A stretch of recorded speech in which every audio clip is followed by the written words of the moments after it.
예배에 참석하신 성도님과 가정 위에 부활하신 주님의 은총이 가득하시길 바랍니다. 우리 교회는 지난 고난주간 한 주간 동안 특별 새벽기도를 했습니다. 특별 새벽기도 때 마태복음 27장의 말씀을 6일 동안 생각했는데요. 특별 새벽기도에 한 160여 명 성도가 왔는데 안 오신 분들을 위해서 또 오신 분들은 요약한다고 생각하고 좀 말씀을 정리해 보려고 합니다. 지난 월요일에 드린 말씀은 가룟 유다가 예수님이 잡혀간 후에 뉘우쳤지만 이미 때는 늦었다라고 말씀드렸습니다. 그래서 회개할 기회가 있을 때 회개해야 되고 은혜 받을 수 있을 때 은혜 받아야 된다는 말씀드렸죠. 화요일에는 총독 빌라도는 예수님에게 아무런 죄가 없는 걸 알면서도 자기 자리를 지키기 위해서 십자가형으로 사형 은도를 내렸다는 내용을 생각했고요. 또 수요일에는 예수님이 십자가를 지시기 전에 예비적인 형벌로 39대 채찍에 맞으시고 조롱과 희롱을 당하셨다는 내용을 생각했습니다. 목요일에는 고레네 시몬이 예수님이 십자가를 지고 가는데 그 십자가를 대신해서 억지로 십자가를 졌는데 억지로 십자가를 져도 그의 가정에는 놀라운 복이 임했다라고 말씀드리면서 주님을 섬기는 건 억지로라도 따라가면 그 가정에 그 영혼에게 복이 주어진다는 말씀을 드렸습니다.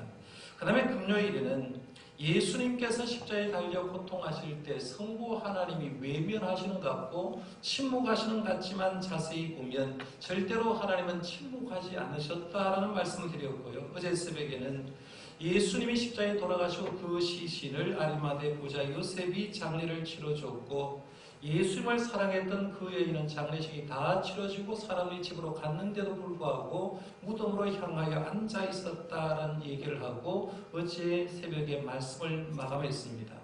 오늘은 계속해서 이어서 예수님의 장례식을 치르고 난 뒤에 어떤 일이 일어난가를 생각해 보려고 합니다.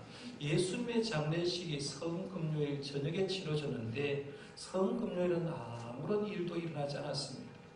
토요일 역시 아무런 변화도 무덤에 일어나지 않았습니다. 그런데 3일째인 안식일이 지난 그 다음날 새벽에 예수님이 묻혀있던 그 무덤에 놀라운 엄청난 변화의 역사가 일어나기 시작했습니다. 그것이 바로 오늘 본문 1절에서 4절 말씀에 나오는 내용인데요. 한번 같이 읽어보겠습니다. 안식일이 다 지나고 안식 후 첫날이 되려는 새벽에 막달라 마리아와 다른 마리아가 무덤을 보려고 갔더니 큰 지진이 나며 주의 천사가 하늘로부터 내려와 돌을 굴려내고 그 위에 앉았는데 그 형상이 번개 같고 그곳은 눈같이 희거늘 지키던 자들이 그를 무서워하여 떨며 죽은 사람과 같이 되었더라. 아멘. 부활을 처음 목격한 사람들은 어떠한 상황에도 예수님을 떠나지 않는 여인들이었다라고 제가 말씀을 드렸습니다. 이 여인들은 예수님이 공생에 사역할 때도 예수님 떠나지 않았습니다. 예수님이 채찍에 맞는 그 자리에도 예수님을 보고 계셨고 예수님이 골고다 언덕으로 십자가를 치고 갈 때도 이 여인들은 예수님을 떠나지 않았습니다. 예수님이 십자가를 칠 때도 못 박혀 있을 때도 떠나지 않았고 예수님이 무덤에 안장되었을 때도 예수님의 곁을 떠나지 않았습니다. 그들이 예수님을 떠나지 않은 것은 예수님에 대한 믿음, 십자가에 대한 믿음, 부활에 대한 믿음이 확실했기 때문이 아니라고 말씀드렸습니다. 그들은 그저 예수님을 인간적으로 사랑했기 때문이라고 볼 수가 있는데요. 얼마나 그들이 예수님을 사랑했던지 안식일이 끝나자마자 아직도 해가 뜨기 전인데 예수님의 시체가 있는 그 무덤으로 달려왔다라고 얘기합니다. 무덤으로 여인들이 도착했는데 그들의 눈앞에는 놀라운 현상이 일어났습니다. 엄청난 일이 벌어졌습니다. 오늘 말씀에 보면 지진이 일어났다라고 얘기하죠. 오늘 우리들도 지진이 일어났을 때 현상을 이미 경험해 봤기 때문에 어떤 현상이 합니다. 지진이 일어났고 그와 동시에 하늘에서 천사가 내려왔는데 천사들이 예수님의 무덤을 막았던 돌문을 굴려내었다라고 하고 그 돌문 위에 천사가 앉아 있었다고 얘기하는데 천사의 모습이 번개와 가깝고 아주 흰 옷을 입었다라고 얘기를 합니다. 이런 놀라운 역사가 안식 후 첫날 새벽에 일어나니까 무덤을 지키던 파수꾼들의 얼굴이 사색이 되었습니다. 어떻게 이런 일이 일어날 수 있냐는 거예요. 그런데 화수꾼의 얼굴만 사색이 된 것이 아니라 예수님을 보려고 갔던 그 여인들도 놀란 것이 분명합니다. 놀란 그 여인들에게 천사가 말을 하기 시작합니다. 그 말을 5절에서 7절 말씀에 얘기하는데요. 어떤 말을 하고 있는지 여러분 잘 보시고, 특별히 빨간 부분을 제가 얘기를 하는 것은 굉장히 중요한 부분이기 때문에 표현을 해놨는데요. 5절에서 7절 말씀 같이 한번 읽어봅니다. 천사의 말입니다. 시작. 천사가 여자들에게 말하이르되 너희는 무서워하지 말라. 십자가에 못 박히신 예수를 너희가 찾는 줄을 내가 아노라. 그가 여기 계시지 않고 그가 말씀하신 대로 살아나셨느니라. 와서 그가 오셨던 곳을 보라. 또 빨리 가서 그의 제자들에게 이르되 그가 죽은 자 가운데서 살아나셨고 너희보다 먼저 갈릴리로 가시나니 거기서 너희가 배우리라 하라. 보라, 내가 너에게 일렀느니라 하거늘. 아멘. 천사가 여인에게 한 내용들이 이렇게 깁니다. 굉장히 길게 얘기를 했는데 이 긴 내용을 요약해보면 3가지 정도가 나옵니다. 무서워하지 말아라, 예수님 살아났다, 그리고 너희들이 가서 이 살아난 사실을 일러라, 말해라 라고 얘기하는데요. 그래서 제가 오늘 설교 제목을 부활절에 전해준 천사의 메시지라는 설교 제목을 잡아봤어요. 그래서 이 부활절에 전해준 천사의 메시지를 정리하면 3가지 정리로 나눌 수 있습니다. 그 첫 번째가 뭐냐면 부활절에 천사는 이렇게 말했습니다. 여인들에게 무서워하지 말아라. 무서워하지 말라. 놀라운 예수님의 부활의 현상을 보고 무서워하는 여인들에게 5절 말씀에 보면 너희는 무서워하지 말라라고 얘기합니다. 나중에 이 여인들이 부활하신 예수를 만났는데 10절 말씀을 봐도 부활하신 예수님도 이 여인에게 또 뭐라고 하느냐 하면 무서워하지 말라라고 똑같은 말을 하고 있는 걸 보게 됩니다. 우리 신앙생활 우리들에게 무서워하지 않는 건 굉장히 중요한 얘기입니다. 원래가 이제 루터가 종교를 한 지 500주년이 되어서 교회마다 이런 행사들을 하고요. 우리 교회 같은 경우에도 수요 성경 기도를 통해서 루터의 95개 논제를 매주일마다 제가 설명을 하고 있습니다만은 루터가 종교를 하고 성공을 한 이유 중에는 당시에 인쇄술이 발달되고 그리고 95개 논제를 비텐버그의 성에 붙이기 얼마 전에 우편 제도가 일반 서민에게도 할 수 있도록 허락이 된 거예요.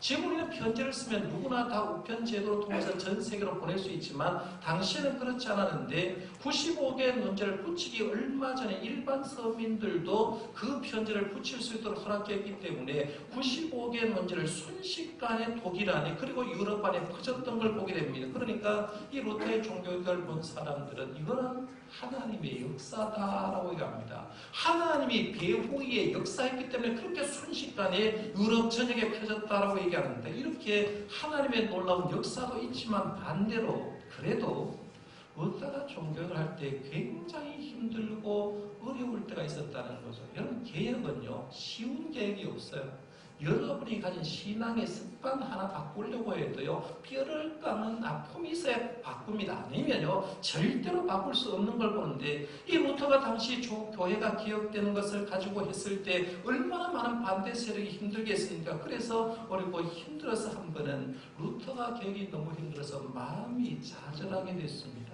기본 중에요. 세상 만사가 마음먹기 달렸다라는 말이 있잖아요. 사람은요 병들 때도 마음이 병들면 몸이 병이 들을 거예요. 내 몸이 지금 움직이는데 마음이 움직여지면 몸도 안 움직여지는데 우리가 마음에 병이 들면 몸에 병이 오고 몸에 병이 오면 움직일 수가 없는데 루터 역시도 마음의 병이 찾아온 거죠. 병이 찾아오니까 음식물도 먹기 싫습니다. 밥맛도 없어요. 밥맛이 없습니다. 밤에 잠을 자도 잠을 잘 수가 없습니다. 그러니까 누가 보더라도 저 루터가 지금 중병에 걸렸구나라고 생각할 정도로 루터가 병을 앓는데 마음의 병, 절망의 병을 앓고 있었습니다. 그렇게 고통스럽게 보내는 어느 날 루터의 아내가 상복을 입고 루터가 모이는 방에 들어온 거죠. 상복을 입고 루터가 있는 방에 들어오니까 루터가 깜짝 놀라서 얘기합니다. 여보, 누가 죽었어? 누가 죽었냐고 얘기를 합니다. 그러니까 루터의 아내가 대답을 합니다. 예, 하나님이 돌아가셨습니다. 이렇게 얘기를 하는 거예요. 하나님이 돌아가셨다는 말을 루터의 아내가 하니까 루터가 그 말을 듣고 아니 하나님이 돌아가셨다니 그게 도대체 무슨 말이냐고 이렇게 묻습니다. 그때 루터의 아내가 루터에게 말하기를 하나님이 돌아가시지 않고 하나님이 살아계시다면 어떻게 당신이 이렇게 좌절하고 당신이 이렇게 절망할 수 있겠습니까? 라고 말하면서 당신 지금 절망하고 있는 것이 안타까워서 그 모습을 보여주는 거죠. 그 말을 듣고 루터가 정신을 딱 차려서 그렇지 사람들은 나를 박해해도 사람들은 나를 힘들게 해도 하나님이 나를 살아계시는데 왜 이렇게 힘들고 어렵고 낙심되어 있느냐 다시 한번 힘을 내면서 종교육을 성공리에 이끌었다는 그런 비화가 있습니다. 지금 예수님을 사랑했던 그 여인들이 왜 불안했는가? 이유는 간단합니다. 예수님을 사랑했지만 부활신앙이 분명치 않기 때문에 그렇습니다. 여러분 우리가 사는 지금 세상은요 여러분이 주는 것이 뭐라고 생각합니까? 지금 우리가 살아가는 세상은 여러분의 평안을 절대로 주지 않습니다. 우리가 살아가고 있는 세상은 평안 대신에 우리 속에 두려움만 전해줍니다. 두려운 소식만 전해줘서 세상의 소리를 들으면 불안해서 견딜 수 없게 되게 있습니다.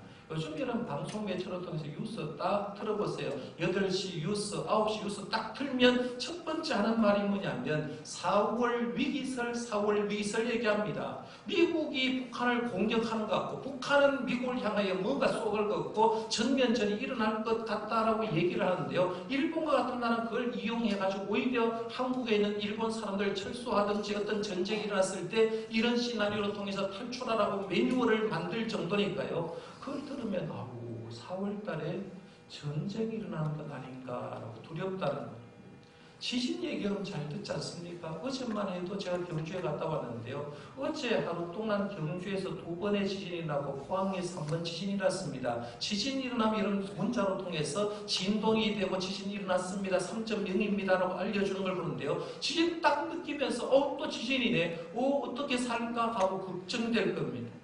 건강한 사람도요, 건강하게 행복하게 살면 되는데 나도 이 건강하기는 한데 안 걸리면 어떨까 할까라고 생각하면서 수시로 하는 게 내가 무슨 보험 들어놨는가 보험을 확인하고 있는 걸 봅니다. 그러니까요, 노년은 노년대로 불안한 거예요. 작년은 작년대로 불안하고 청년들은 청년대로 미래를 생각하면서 굉장히 불안하고 두려워하고 있다는 거죠. 그런데 그 무서워하는 마음, 두려운 마음 누가 주는 마음이냐는 거죠. 하나님이 주시는 마음이 아니라는 겁니다. 불안한 마음은요 마귀가 주는 거예요. 불안한 마음은 세상이 주는 거고 육신이 우리에게 주는 거라는 거죠. 근데 하나님이 믿는 사람들에게 주님께서 주시는 마음은 절대로 그렇지 않습니다. 요한복음 14장 1절 말씀에 제자들이 예수님을 떠난다라고 하니까 불안해했을 때 예수님은 제자들에게 이렇게 말을 했죠. 너희는 마음에 근심하지 말라. 하나님을 믿으니 또 나를 믿으라 라고 하면서 너희들 예수를 믿으면서 근심하지 말라고 얘기하는 거예요. 오늘 본문에도 두려워하는 그 여인들에게 천사도 예수님도 공통적으로 얘기하는 게 뭐냐면 너희는 무서워하지 말라라고 얘기했습니다. 다시 말하면 예수님 부활했으니 무서워하지 말라는 겁니다. 그러니까 다르게 이걸 또 표현하면 부활신앙이 있는 사람은 그 어떤 상황에도 두려워하지 않는다는 거죠. 이유가 뭐냐면 내가 지금 절망의 환경에 빠져 있더라도 주님 살아계시니까 절망의 환경을 회복시켜서 희망의 환경으로 만들어 줄 걸 아니까 두려워하지 않는다는 얘기입니다. 죽음이 코앞에 닥쳐도 고린도전서 15장 말씀 읽어보면 사망을 보고 코웃음을 짓습니다. 왜? 죽음 너머에 주님과 함께하는 부활의 세상이 있기 때문에 예수님처럼 나도 부활할 걸 믿기 때문에 죽음 앞에서 두려워하지 않는 것이 기독교 신앙이라고 볼 수 있는데요. 부활 신앙이 있는 사람들은 대신 두려워하는 대신 무서워하는 대신에 마음으로 기쁜 거죠. 그러니까 교회에 나온 처음 사람들의 반응은 예수 믿어보니까 마음에 걱정이 없어요. 너무 편해요. 이 왜 그러냐면 주님께서 주시는 마음이거든요. 그러니까 예수님을 영접하고 예수님을 모시게 되면 마음에 어떤 상황에도 기뻐지고 어떤 상황에도 하나님께 찬송하고 경배하는 걸 보게 되는데요. 오늘 천사는 우리들에게 주님의 메시지를 통해서 무서워하지 말라고 했습니다. 저와 여러분들도 이 세상이 어떤 환경으로 돌아갈지라도 주님께서 세상의 주관자인 줄 믿으시고요. 두려워하지 말고 기쁨으로 주님을 경배할 수 있는 저와 여러분들 되시기를 바랍니다. 두 번째, 천사는 여인들에게 예수님은 살아나셨다라고 메시지를 던집니다. 6절 말씀에 보면 그가 여기 계시지 않고 그가 말씀하신 대로 살아나셨느니라 와서 그가 누우셨던 것을 보라라고 했습니다. 지금 예수님의 시신이 무덤에 없는 것은 예수님의 시신을 누가 훔쳐갔거나 예수님의 시신을 잃어버렸거나 실종되었기 때문이 아니라 예수님은 3일 만에 살아났는데 이미 약속한 성경 말씀대로 예수님 말씀한 대로 3일째 부활하셨다라는 얘기합니다. 공간보고서 다른 복음서에는 그럼 어떻게 말하는지 살펴보는 것도 좀 의미가 있겠죠. 마가복음 16장 6절 말씀에 거기 보면 놀라지 말라 했는데 같이 한번 읽어볼까요? 시작. 놀라지 말라. 너희가 십자가에 못 박히신 나사렛 예수를 찾는구나. 그가 살아나셨고 여기 계시 아니하니라. 보라 그를 두었던 곳이니라. 여기 보면 예수님의 시체를 두었던 것은 이미 시체가 사라져버렸다고 했습니다. 살아계신 하나님께서 예수님을 다시 일으켜 세웠기 때문에 부활하셨다고 얘기를 합니다. 누가복음의 기자는 그럼 어떻게 얘기하던가? 누가복음 24장 5절에서 7절 말씀 다음 같이 읽어볼까요? 시작. 여자들이 두려워 얼굴을 땅에 대니 두 사람이 이르되 어찌하여 살아있는 자를 죽은 자 가운데서 찾느냐? 여기 계시지 않고 살아나셨느니라. 갈릴리에 계실 때 너에게 어떻게 말씀하였는지를 기억하라. 이러시기를 인자가 죄인 손에 넘겨져 십자가에 못 박히고 제3일에 다시 살아나야 하리라 하셨느니라. 아멘. 예수님은 약속한 대로 다시 살아나셨는데 너희는 왜 살아계신 주님을 찾지 않고 죽은 시신을 찾느냐 이 말을 하고 있다는 거죠. 그렇습니다. 예수님은 공생의 사역에 말한 대로 이미 구약의 예언대로 장사 지낸 지 3일 만에 살아나신 줄 믿으시기를 바랍니다. 그런데 어떤 상황에도요 예수님은 부활하셨다는 신앙을 가져야 돼요. 그런데 조금 더 예수님이 살아나셨다는 의미를 조금 더 알 필요가 있습니다. 이해를 보기 위해서 얘기를 하나 해드릴게요. 어떤 가정에서 예수를 잘 믿는 가정이 있었습니다. 아이들이 아동부에 다녔어요. 아버지 어머니가 이제 40대로서 그 교회를 열심히 섬겼습니다. 예수를 잘 믿는 가정에서 부활절 예배에 참석했습니다. 아이는 아동부 예배를 드렸고 이 아버지 어머니는 장년부 예배를 드렸습니다. 하루 일과가 끝나고 저녁을 먹으면서 하루 있었던 얘기하잖아요. 여러분들도 교회 가면 오늘 예배가 어떻다, 관현악단이 연주를 어떻게 했다, 목사님 설교가 어떻게 했다, 나름대로 평가하고 은혜를 다시 되씹듯이 그 가정에도 그런 얘기를 하는 거죠. 부모님이 아이 보고 얘기했습니다. 너 오늘 교회 가서 어땠니? 예배는 어땠니? 라고 물었습니다. 성경 공부는 어떠했니? 그리고 성경 공부 끝나고 오늘 부활절인데 2부 행사 재밌었니? 라고 얘기를 했습니다. 아이가 대답합니다. 오늘 너무 재미있었다고. 오늘 예배도 너무 재밌었고요. 성경 공부도 재밌었고 2부 예배 행사도 너무 재밌었어요 라고 얘기를 했습니다. 믿음 있는 부모가 생각할 때 너무 좋으니까 뿌듯해서 오늘 부활절 예배를 잘 드렸구나 라고 생각하고 있는데 아이의 마지막 말에 아버지가 충격을 받았습니다. 아이가 마지막 말에 이런 얘기했습니다. 오늘 너무너무 재미있었는데 너무 재미있는 그 자리에 하나님도 계셨으면 좋았을걸요. 무슨 뜻인지 여러분 알겠습니다. 예수님이 살아났다는 말은 2000년 전에 아리마대 부자 요셉이 판 그 무덤에서 거기서만 살아난 것이 아니라 2000년 전인 지난 지금에도 부활하신 예수님 지금도 살아서 우리 곁에 계신 것을 믿으시길 바랍니다. 이게 예수님 살아나셨다는 얘기예요. 지금 우리가 생각하는 사도행전 말씀 한번 보세요. 베드로 사도, 요한 사도가 성령 충만을 받고 성전으로 기도 올라가다가 40년 안전뱅이가 성전 이문에서 구걸하다가 뭘 얻을까라고 바라봤을 때 베드로 사도가 그에게 뭐라고 합니까? 은과 금은 내게 없거니와 내게 있는 것으로 내게 주노니 나사렛 예수 그리스도의 이름으로 일어나 걸으라고 명했죠. 나는 은도 없다, 금도 없다. 그러나 나에게 있는 것이 있는데 부활하신 예수님의 이름은 있다. 그래서 나사렛 예수 그리스도의 이름으로 일어나 걸으라고 명령했을 때 40년 동안 한 번도 일어나 보지 못한 그가 주님의 이름으로 일어나서 성전으로 들어가고 걷고 뛰면서 주님을 찬양했다라고 얘기합니다. 어떻게 그게 가능합니까?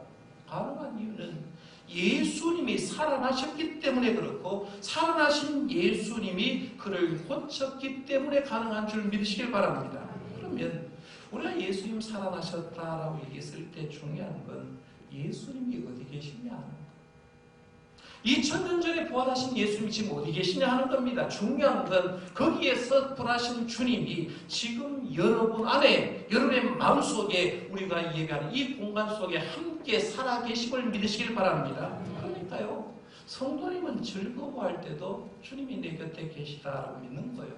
실패할 때도 주님 나와 함께 계시고, 내가 걸어갈 힘이 없을 때 주님은 나를 업고 나를 인생길을 걸어가시는 주님이라고 생각하면 부활신앙이 확실한 거죠. 그래서 예수님은 살아나셨는데 지금 현재도 살아나와 함께하기 때문에 우리는 찬송을 부를 때 살아계신 주라고 합니다. 이 살아계신 주님이 저와 여러분에게 늘 함께하는 축복이 주어지기를 바랍니다.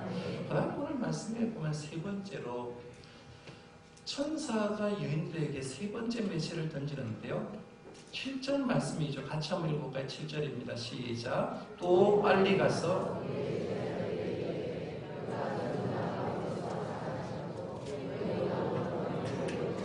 거기서 너희가 배우리라 하라. 보라 내가 너희에게 일렀느니라 하거늘. 거기 보면 빨간 글씨로 천사가 빨리 가서라고 하죠. 가서, 가라, 가서. 그 다음에 그의 제자들에게 이르다라고, 이르되라고 해서 이르되 가서 전하란 말이죠. 뭘 전하느냐? 예수님 부활했다고 전해라라고 얘기를 하는 거죠. 부활을 목격한 여인들에게 주는 천사의 세 번째 메시지는 가서 전하란 말입니다. 이걸 다르게 얘기하면 이런 거예요. 너희들 무덤에 더 이상 머물러 있지 말라는 거예요. 더 이상 여기 무덤에 머물러 있지 말고 무덤을 떠나라는 거죠. 왜? 무덤에는 예수님 계시지 않으니까 예수님 살아계시는 그 현장으로 떠나라는 겁니다. 그래서 무덤에서 떠나서 예수님 부활했다고, 예수님 갈리로 간다고 전하라라고 얘기합니다. 요즘 교회들을 보면 예수님은 없는데 무덤을 지키는 교회들이 많습니다. 예를 들면 이런 거죠. 교회를 수백억 대 교회를 지어서 교회 건물 유지하는 그런 교회들이죠. 어떤 교회는 교파를 지키는 데 여념이 없는 그런 교회도 있고요. 종교적인 제도의 틀 속에 갇혀서 머물러 있는 교회도 있다는 거죠. 그런 교회는 교회가 아니라는 거예요. 교회는 부활신앙을 가진 사람들이 부활신앙을 갖고 세상을 향해서 예수님이 부활했다고 전하는 교회가 좋은 교회라는 얘기입니다. 이런 부활신앙이 없는 사람은요, 절대로 못 떠납니다. 왜요? 걱정되기 때문에 못 떠나거든요. 주님이 살아계시지 않기 때문에 그 사람은 떠나면 내 가족은 누가 책임지냐? 사업은 누가 책임지냐? 인간관계에 걸려서 못 떠납니다. 그런데요, 부활신앙에 있는 사람은 떠납니다. 아브라함을 예를 한번 들어보세요. 아브라함이 갈대아 우부에서 하란에서 하나님이 약속한 가나안 땅으로 오셨잖아요. 왔는데 하나님이 네가 있는 곳을 떠나서 내가 네게 지시할 땅으로 가라라고 했을 때 자기가 살고 있는 갈대아 우르 하란 땅, 그리고 거기에는 문화적인 문명의 발생지입니다. 그러니까요, 요즘 말하면 최고의 도시 속에 최고의 문화를 즐기고 살았던 사람입니다. 근데 하나님이 떠나라고 얘기를 하니까 아브라함은 떠났거든요. 왜 떠났느냐 하면 어디에 가든지 하나님 날 책임져 줄 걸 알았기 때문에 떠날 수 있었다는 거죠. 무슨 일을 해도 하나님은 살아계시고 내가 설령 죽어도 날 부활시켜 줄 뿐이라고 믿었기 때문에 그렇다는 거예요. 아브라함 사건 얘기하면 딱 제일 먼저 드는 게 이삭을 번제로 바치는 장면 아닙니까? 창세기 22장에 나오는 아들 이삭을 모리아산에 번제로 바치라고 해서 바치는데 어떻게 바칠 수 있었을까? 말씀을 잘 보면 아브라함에는 분명한 부활신앙이 있었습니다. 그 부활신앙이 창세기 22장 5절에 나옵니다. 제가 한번 읽어볼게요. 이에 아브라함이 종들에게 이르되 너희는 나귀와 함께 여기서 기다리라.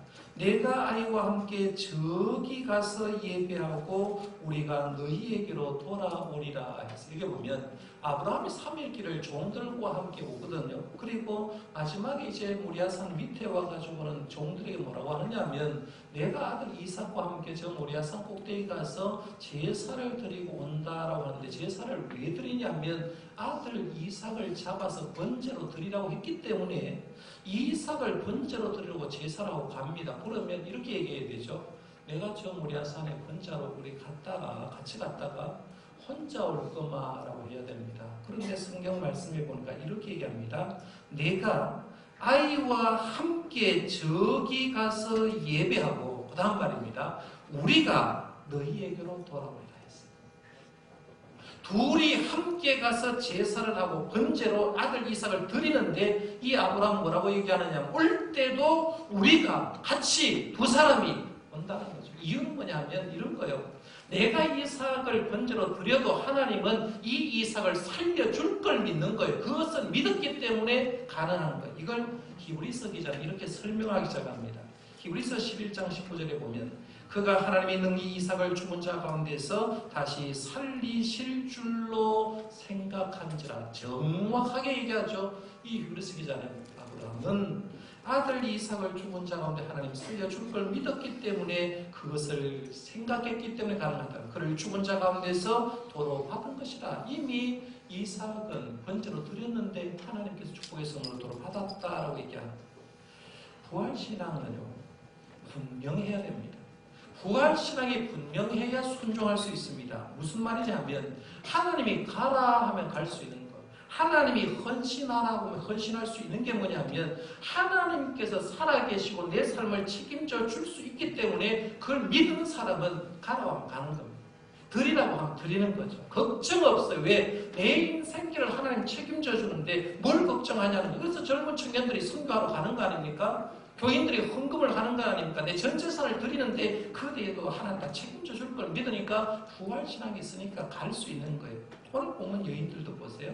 천사가 빨리 가서 전하라고 얘기했습니다. 그랬더니만 어떻게 하려고 행동합니까? 8절에서 10절 말씀, 마지막 말씀이죠. 같이 한번 읽어봅니다. 시작. 그 여자들이 무서움과 큰 기쁨으로 빨리 무덤을 떠나 제자들에게 알리려고 다른지랄세. 예수께서 그들을 만나 이르시되 평안하냐 하시거늘 여자들이 나아가 그 발을 붙잡고 경배하니 이에 예수께서 이르시되 무서워하지 말라. 가서 내 형제들에게 갈릴리로 가라 하라. 거기서 나를 보리라 하시니. 여기 보면 천사들로부터 가서 부활의 소식을 전하라는 메시지를 듣고 이 여인들은 즉시 순종합니다. 그 여자들이 무서움과 큰 기쁨으로 빨리 무덤을 떠나 순종합니다. 순종했더니만 누구를 만납니까? 부활하신 예수님을 처음으로 만나는 그 놀라운 영광. 예수님의 부활을 처음 만나고 그리고 부활하신 예수님께 최초로 경배한 인생이 누가 되느냐 하면 하나님의 말씀을 듣고 떠나는 사람이 이렇게 되었다 하는 걸 봅니다. 오늘 부활주일에 하나님 우리 천사를 통해서 준 메시지 3가지를 들려주었습니다. 첫 번째는 무서워하지 말라. 두 번째는 예수님은 살아나셨다. 2000년 전뿐만 아니라 지금도 살아나셨다. 그리고 우리 곁에 계시다. 세 번째, 부활을 경험했거든 가서 전해라. 여러분에게 가장 필요한 메시지는 어떤 메시지입니까? 하나님 우리에게 이 3가지 메시지를 던져주셨습니다. 무서워하지 말라. 예수는 살아나셨다. 가서 전하라. 하나님께서 여러분들이 준 음성대로 음성으로 받으시고요. 이 말씀대로 살아가는 저와 여러분들 되시기를 바랍니다. 기도하겠습니다.